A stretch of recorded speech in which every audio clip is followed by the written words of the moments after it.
The Bourne Legacy sequel never got made, and attached director Justin Lin revealed why the Jeremy Renner project didn't work out.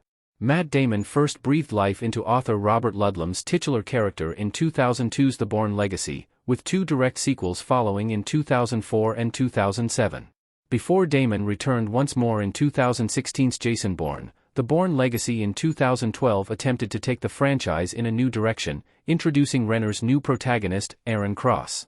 The Bourne Legacy sought to expand the universe of these movies beyond just the central character by introducing another operative who has also been genetically enhanced as part of a Black Ops conspiracy. When Jason Bourne's actions shine a light on the operation, Cross finds himself on the run and looking for answers.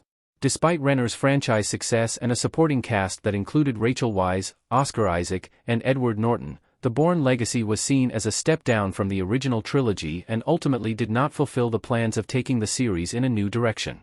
The Bourne Legacy sequel was abandoned in favor of Matt Damon's return. Justin Lin confirms the sequel was moving forward. Jeremy Renner as Aaron Cross juxtaposed with Matt Damon as Jason Bourne. Custom image by Ryan Northrup.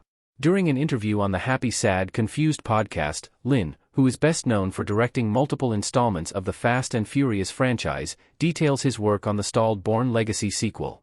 According to the director, some promising progress had been made on the follow-up, but the film ultimately came apart after the decision was made to focus efforts back on Damon's character. Lin said, "Did The Bourne Legacy deserve a sequel?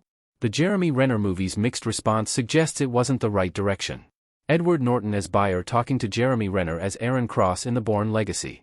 Generally speaking, the first 3 installments in the Bourne franchise are considered the best, with director Tony Gilroy's Bourne Legacy and Damon's 2016 return not quite living up to these standards. Gilroy, who had served as co-writer on the 3 previous films, took on directing duties for Renner's franchise debut, and the film marked a departure from Greengrass' more kinetic style featured in The Bourne Supremacy and The Bourne.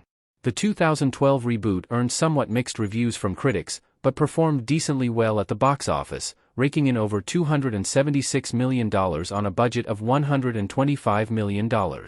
While this falls short of its 2 predecessors, though it does beat The Bourne Identity's $214 million haul, it suggests that there may have been audience interest in seeing Cross's story continue in a sequel. In hindsight, with Jason Bourne's reviews highlighting a loss of franchise magic despite Damon and Greengrass returns, it may have been more interesting to continue Cross' story instead. Renner's performance in The Bourne Legacy was strong, and new characters played by Rachel Weisz and Edward Norton also feel ripe for further exploration. As does the introduction of chems, which are essentially super soldier pills.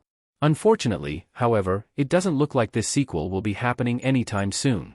Going back to Matt Damon didn't save the franchise. Jason Bourne only showed more trouble for the franchise. Matt Damon and Paul Greengrass had originally walked away from the franchise, feeling fulfilled with the 3 well-received movies they had made. However, they both eventually felt there was more that could be said with the character, which led to Jason Bourne. In many ways, it is not surprising that the studio decided to back Damon's return to a character that had proven a hitmaker rather than continue with the mixed result of Renner's version. Of course, those involved in Jason Bourne likely didn't expect that Damon's 4th Bourne movie would receive as mixed of a reaction as The Bourne Legacy. Rather than being a return to form, Jason Bourne only further confused the franchise and left uncertainty in how to proceed. While there is talk of a 6th Bourne movie with Matt Damon, Jason Bourne and The Bourne Legacy have made the future of this franchise hard to figure out.